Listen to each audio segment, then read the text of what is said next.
direito parece completamente descolado da realidade, né? E atuar com movimentos sociais é compreender, na verdade, como os direitos se constroem, não é simplesmente...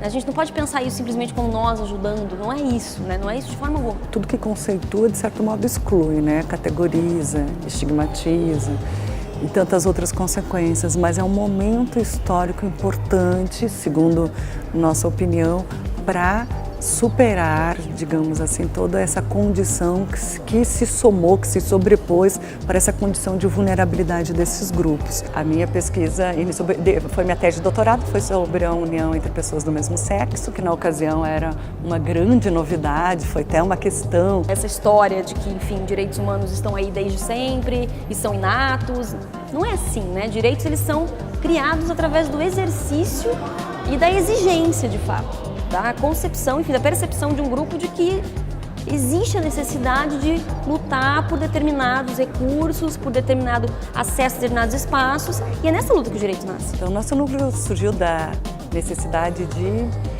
conseguimos congregarmos e aliarmos tanto os alunos que estavam pesquisando, estudando o tema, quer de gênero, quer as questões de orientação sexual, quer as questões LGBTs e outras vulnerabilidades, como pessoa com deficiência. Então, havia âmbitos de pesquisas que eram em comum e começou, portanto, a necessidade de querermos estar também em grupo. O núcleo apareceu para a gente poder também condensar esses interesses que a gente atuar de modo mais próximo a movimentos sociais e algumas demandas específicas, né? Porque a rigor a gente já fazia isso em outros espaços, mas não através desse núcleo que se tornou um guarda-chuva. Os trabalhos dos alunos sempre têm perfil interdisciplinar. Então, se domina a técnica jurídica com propriedade. A gente tenta pensar de que maneira que o nosso núcleo pode ser um instrumento de realização de algumas expectativas que estão mesmo fora da faculdade. Por exemplo, se existe alguma demanda que está judicializada para discutir uma temática relacionada a direitos humanos e vulnerabilidades, o núcleo pode, por exemplo, integrar essa demanda, tentando auxiliar algumas dessas pretensões a partir do nosso escopo teórico. Fazendo da sua pesquisa, portanto, algo que a um só tempo é técnico-jurídico, mas que também é, digamos assim, mais amplo da condição humana. É uma via de mão dupla, isso é importante também, não é como se nós fôssemos até os movimentos e disséssemos o que eles têm que fazer. A gente sempre trabalha do ponto de vista dialógico com esses movimentos, até porque essas pessoas estão capacitadas muitas vezes para entender do que a gente está falando, né? Então, não nós professando o que deveríamos imaginar como soluções para aqueles grupos, mas trabalhando como assim, responsivos às demandas desses grupos. Como a questão de gênero era muito presente nos nossos debates, o nosso interesse também através do núcleo era chamar outras pesquisadoras e outros pesquisadores que tivessem uma atuação em outras vulnerabilidades. E aí um tema que logo começou a despertar foi a questão da pessoa com deficiência, inclusive o lema das pessoas com deficiência é nada sobre nós sem nós.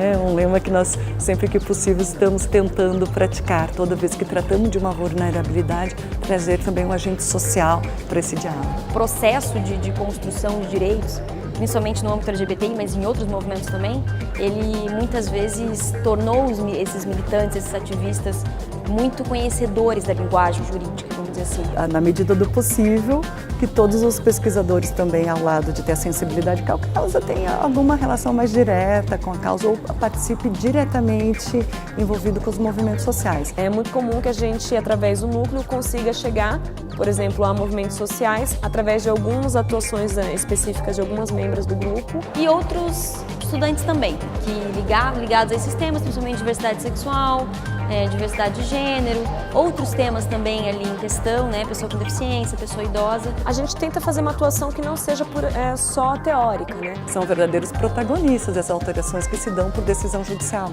porque eles intervêm, fazem pesquisa nesse sentido, publicam nesse sentido, muitas vezes fazem parte dessas ações. Então, através do nosso núcleo, a gente conseguiu, de alguma maneira, dar uma assistência à expectativa de professoras e professoras que sofriam intimidação em relação à escola sem partido, por conta do que se começou a chamar de ideologia de gênero, e penso que a gente conseguiu atuar em várias esferas nesse sentido, seja através de debate que a gente estabeleceu com parlamentares, seja debates que a gente estabeleceu nas próprias escolas e seja também a partir de ações judiciais em que o núcleo pôde oferecer alguma espécie de apoio, né?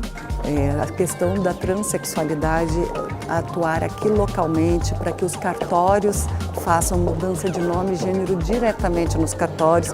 A resolução do Paraná, uma pessoa do núcleo esteve na reunião no Tribunal de Justiça do Paraná ativamente participando. Então é um processo, acho que tanto nós vamos quanto eles nos procuram, uma via de mão dupla, né? Vem muito mais o convite da participação do que propriamente uma oferta da universidade, né? E esse convite é um convite que honra o nosso trabalho, que percebe-se como ele é eficaz, né? É claro que o nosso horizonte de ideal seja não precisar mais categorizar e dizer que todos teriam esse devido acesso e realmente sejam sujeitos de direitos iguais e querem condições nesses recortes de classe econômica social, de mais violência ou menos violência, etc. Então, se a gente pega as questões do feminicídio no Brasil, infelizmente os dados são gravíssimos, ainda pouco debatidos, ao meu ver, pouco efetivado, apesar já da ampla conquista que a Lei da Maria da Penha trouxe, mas está muito longe de ser superado. Portanto, é necessário ainda, digamos assim, uma categoria própria de gênero para essa temática. Nós vimos com progressivas conquistas, mas a gente sente duramente em vários espaços uma onda regressiva atual no Brasil nesses temas. Então, de modo especial, a realidade contemporânea brasileira indica que precisamos ainda estar atuando, digamos assim, com essas categorias que esperamos um dia não precisar mais tratar.